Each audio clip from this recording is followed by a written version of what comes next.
Hey, what's up, gamer? Welcome to another episode of SegaHolic.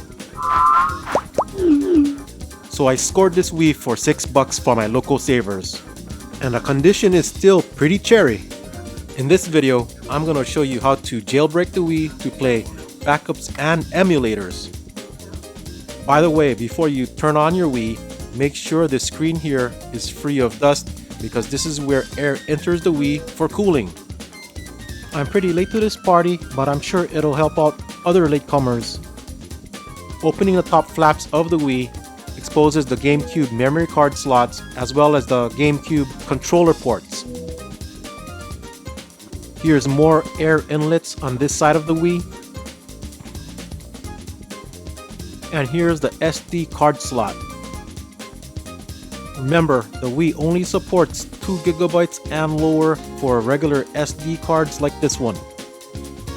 If you have SDHC cards, the Wii only supports up to 32 GB and you must be on System Menu 4.0 and higher. Now let's turn on the Wii and confirm what system menu this Wii is on.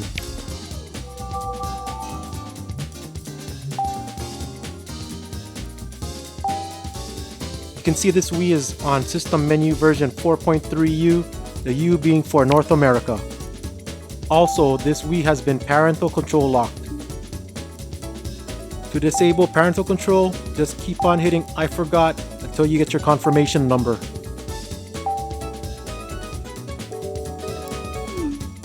Now hop on your computer and go to this website and enter the confirmation number here. Now press the Get Reset Code button to get your unlock code. Now back on the Wii, we can enter the unlock code.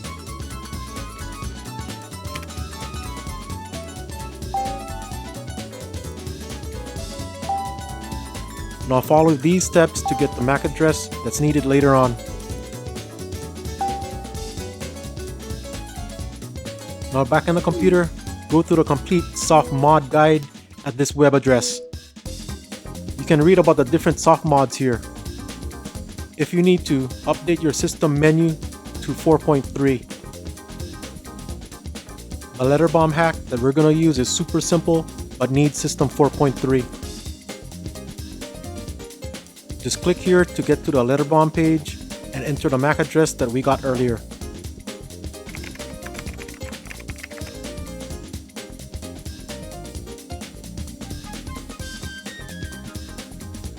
It really doesn't matter what color wire you cut.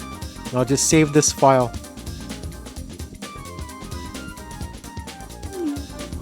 Now you're gonna need your SD card. Now switching to a Windows PC, we need to format the SD card. The format is gonna be FAT32. Allocation size is gonna be left as default. And also remember to check the quick format box.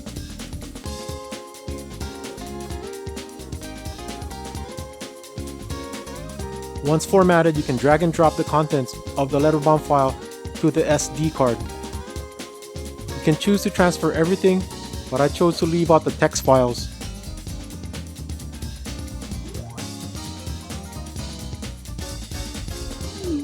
Once that is done, we're going to put the SD card back into the Wii. Now turn on the Wii and go to your messages.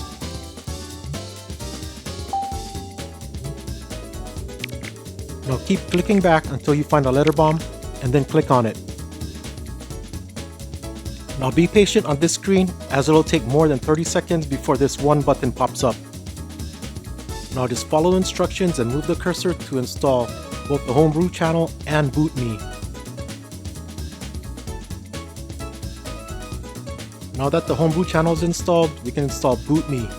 I lucked out and I have this Wii version that can install boot me as a boot too. In this way, boot me loads before any Nintendo code is loaded, unlike installing boot me as an iOS. This ensures better brick protection.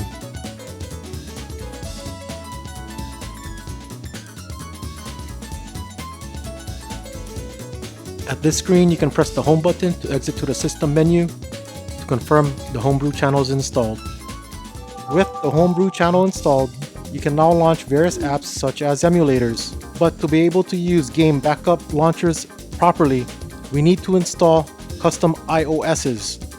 Again, for this tutorial, we're going to be referencing the Complete Softmod guide. This section here details the CIS installations. Just follow the directions. First, we're going to be downloading the NUS downloader.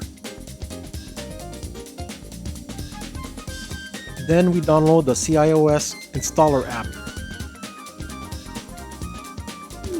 Again, we need to remove the SD card and go back to the Windows PC.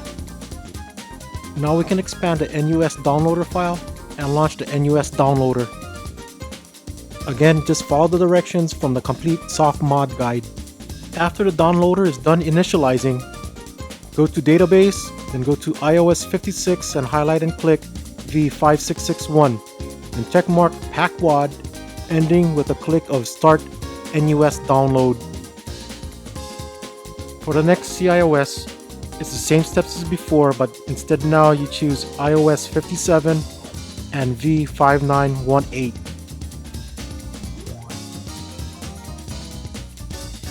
Once the second CIOS is done downloading, we can take the downloaded CIOSs and put it to the root directory of our SD card. What we're looking for is the two WAD files, which are in this titles folder.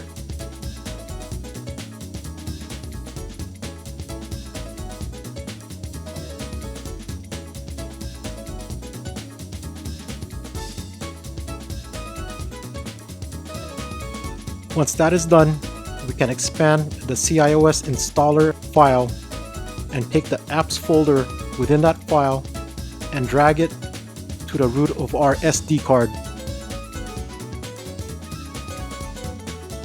Once this is complete, we can eject our SD card from the PC and return it back to the Wii. Check it out, with BootMe installed as a Boot 2, BootMe now loads when you press the power button.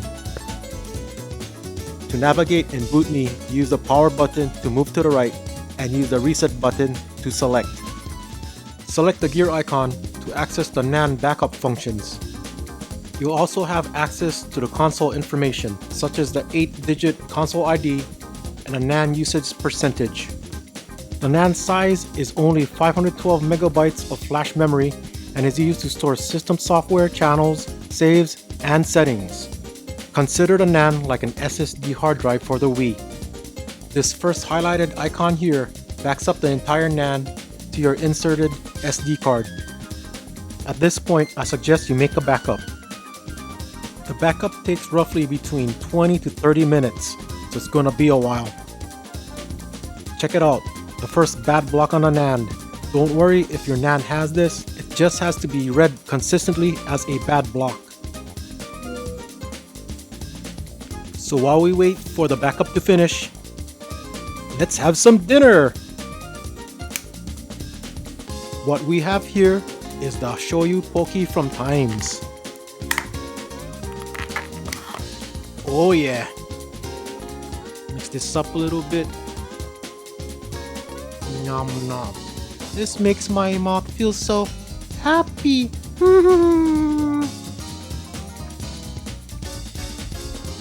I know poke's got super popular in the mainland, but nothing beats the poke here. Anyways, if you're vacationing in the islands, make sure you stop over at a poke shop and taste the local poke here. Nothing beats it, bro.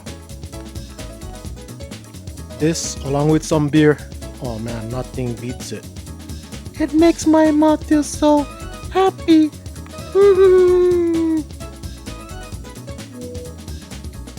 Okay, back to business. After the backup is done being written, it is going to be verified. As it says on the screen, you can hit the eject button to skip this process. After verification, you can hit any button to exit. This highlighted icon writes the NAND backup from the SD card to the NAND. By the way, I forgot to add that you can navigate the BootMe menu by using a GameCube controller plugged into the GameCube controller ports. To exit Boot Me to the Wii, select the Wii icon. To install the CIOSs, we need to go to the Homebrew channel.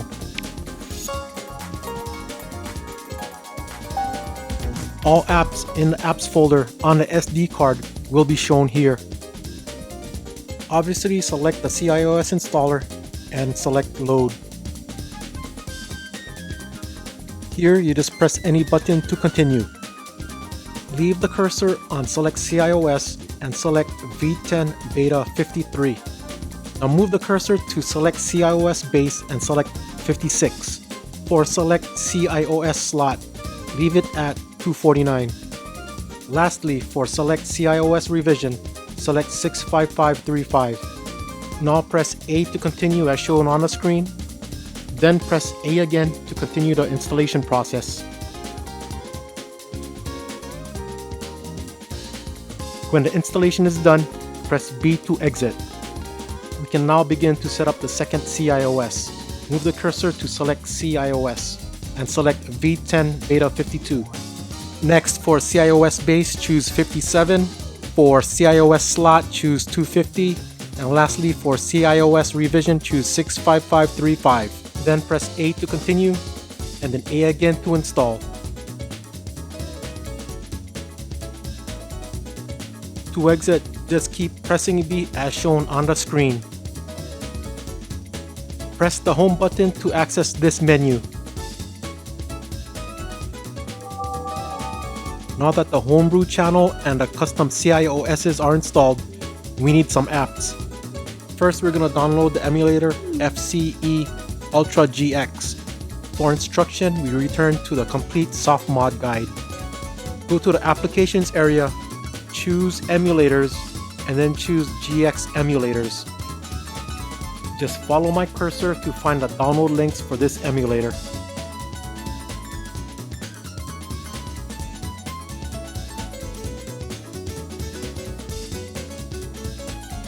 After downloading the app, make sure you download the forwarder. Forwarders are channels that point or redirect to the app. Now go to the Backup Loaders section, choose USB Loaders, and select USB Loader GX. USB Loader GX launches backup Wii and GameCube games.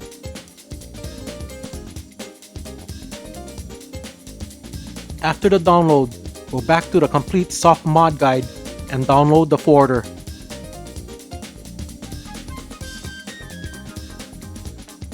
Again, return to the Complete Softmod guide, and again, go back to the Backup Loader section. This time we're gonna need to download Nintendo.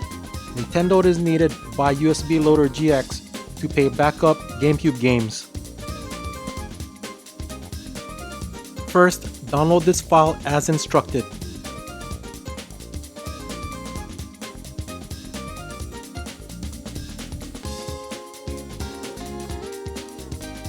Now drag and drop the Nintendo icon to the folder where the Nintendo icon is. Now create a Nintendo folder and put the app and the icon in the folder.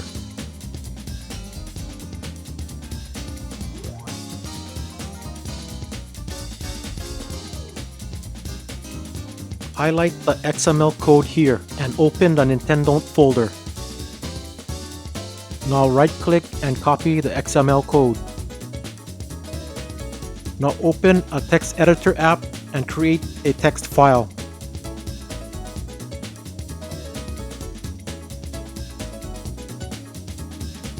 Now you can paste the XML code. Now save this file as meta.xml. Then save this file in the Nintendo folder. And make sure the text file is encoded as UTF-8. Now go to this web address to download the Multi-Mod Manager app. This is needed to install the USB Loader GX forwarder.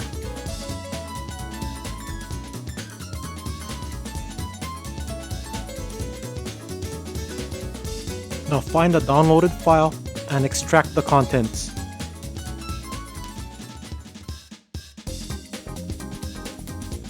Now go to the expanded folder and open it. I renamed the folder inside Multi-Mod Manager.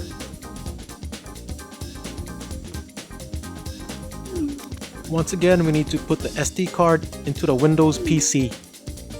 I'm just doing some cleanup of the previously used files. Now we're going to open the SD card and we're going to do a bit of cleanup in the card. You can see the files named keys.bin and nan.bin. These were created by bootme during the backup process. I'm creating a folder to move these two files into. I'm naming the folder after the console's ID. These files are failsafes just in case anything goes wrong during this process.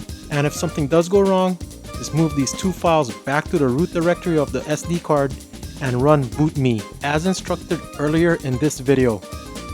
Now we need to extract the contents of the FCE Ultra GX zip file.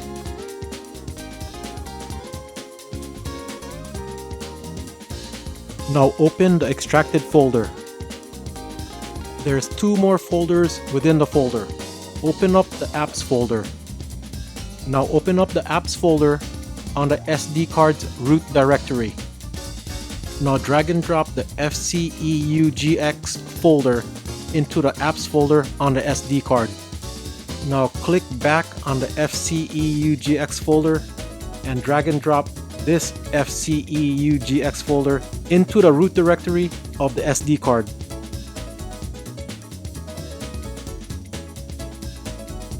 This folder should contain 3 folders labeled cheats, ROMs, and saves. Now for some SD card maintenance. You can choose to leave the backup bin files on the SD card, but in this case I chose to remove them.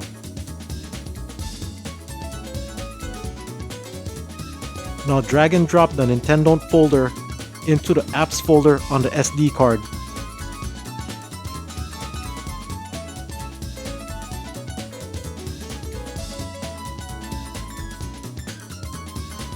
Now we can get rid of the Nintendo folder.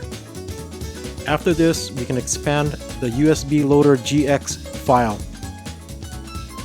Now open the USB Loader GX folder and open that apps folder within that folder and drag the contents into the apps folder on the SD card.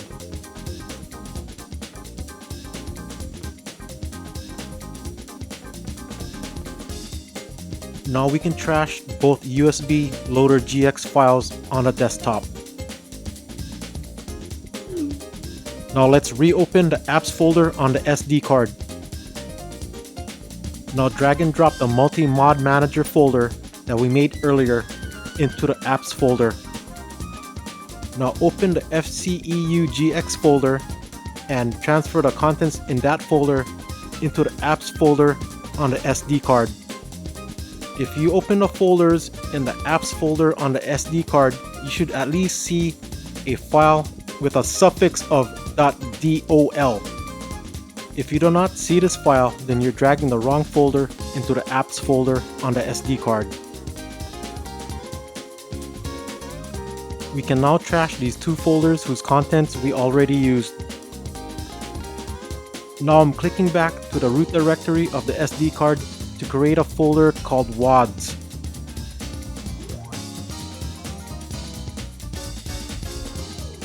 Now open up the WADs folder and drag the USB Loader GX forwarder WAD into the WADs folder. Lastly, let's copy a ROM file into the ROMs folder for FCEUGX. Before Sega, my favorite company was Konami.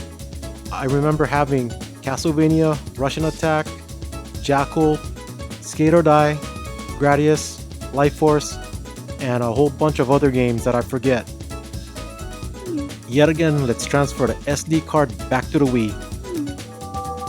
Now let's run the homebrew channel to run the apps that we put into the apps folder on the SD card. To display smaller icons, you can press the 2 button on the remote.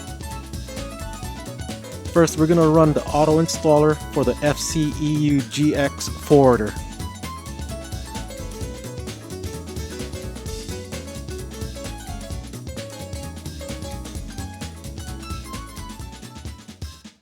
Now we're going to run the Multi-Mod Manager to install the forwarder for USB Loader GX.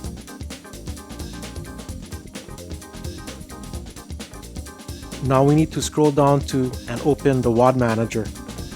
This screen shows the root directory of the SD card. Scroll down to the WADs directory where we put the USB Loader GX forwarder earlier. Just follow the on-screen directions to install the WAD. Once installed, just follow the directions near the bottom of the screen to exit.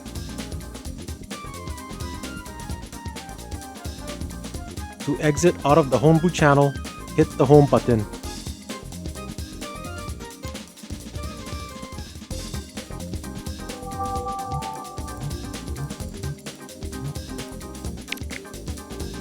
Here's the channels that the forwarder installer is installed.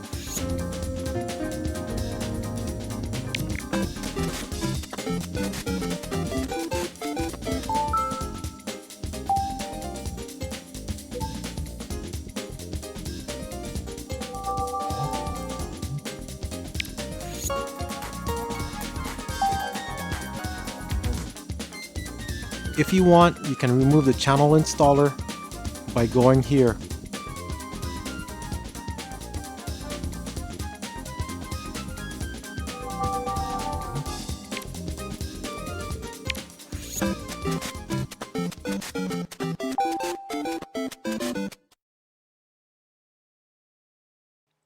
Oh yeah, let's see if I still have the skills to play one of my favorite games, Contra.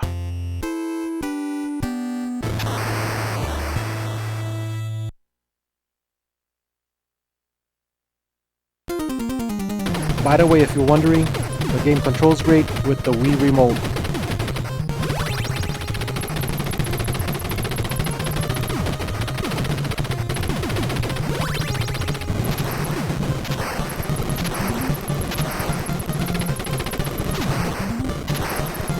What?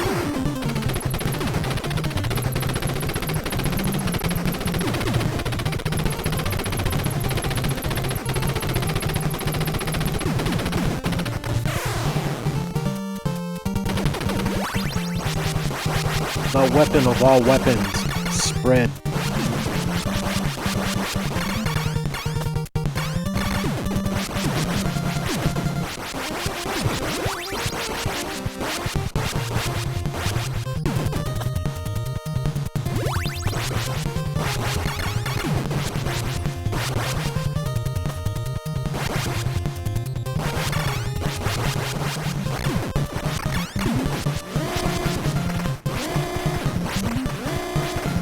Man, just like I remembered when I was a kid.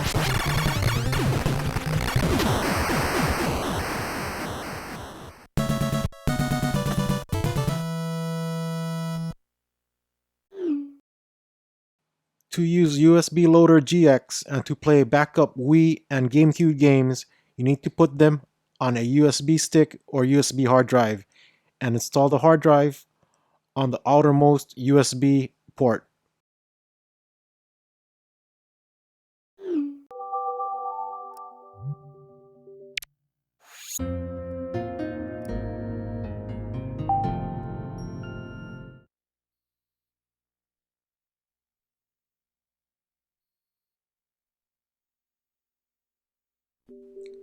First thing you want to do for USB Loader GX is go to the loader settings and set the settings for Nintendo.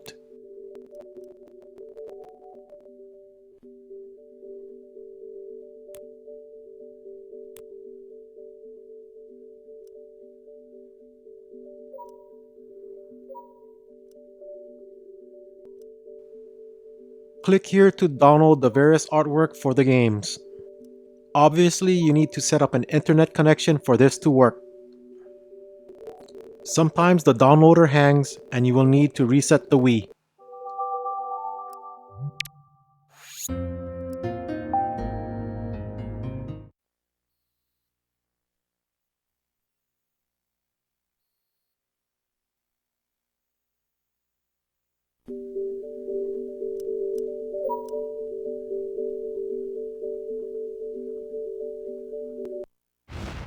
Ghost Squad.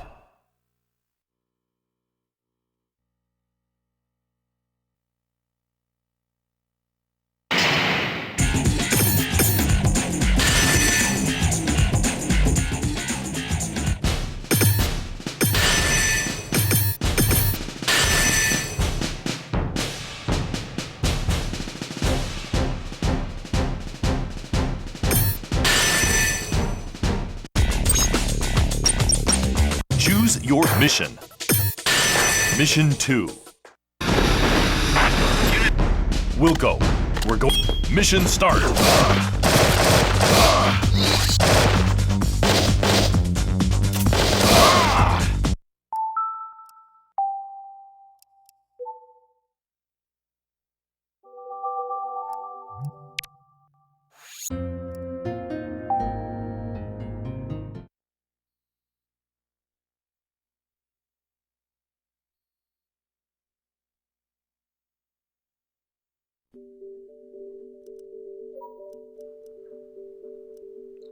If Nintendo hangs, try adjusting the memory card block size to a lower setting.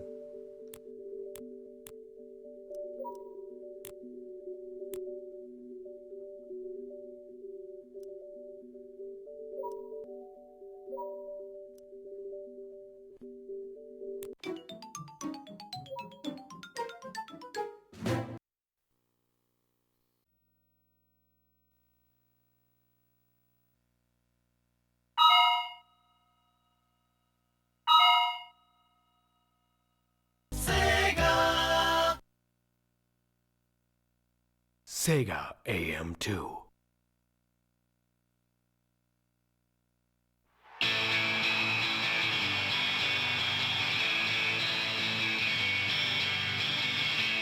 So yeah, if you haven't tried a jailbroken Wii, this is pretty awesome. It's easy to back up your games, and you can even play GameCube games on it. In fact, it's like a Super GameCube. And probably the most amazing thing is that all backed up Wii and GameCube games run perfectly. No compatibility issues at all. The Wii's controller makes games interesting, and it's super convenient being wireless. But the best thing about the Wii is that right now the system is super cheap. Anyways, if you have questions, comments, or you just want to rant, please leave them in the comments section. I know I'm super late to the Wii party, but again, let me know what your thoughts are about the Wii. And lastly, before I go, I'd like to thank everyone from the Wii community that put in time, a lot of effort and hard work into these tools, because man, the quality really shows. I especially admire the perseverance, especially when you're actually doing this just for the love of it.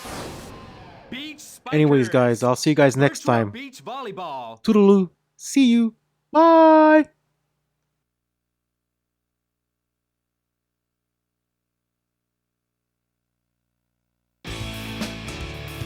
How to serve.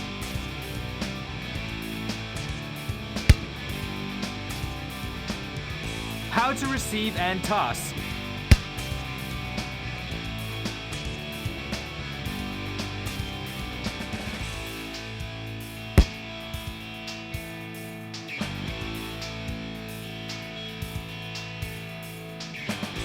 How to attack.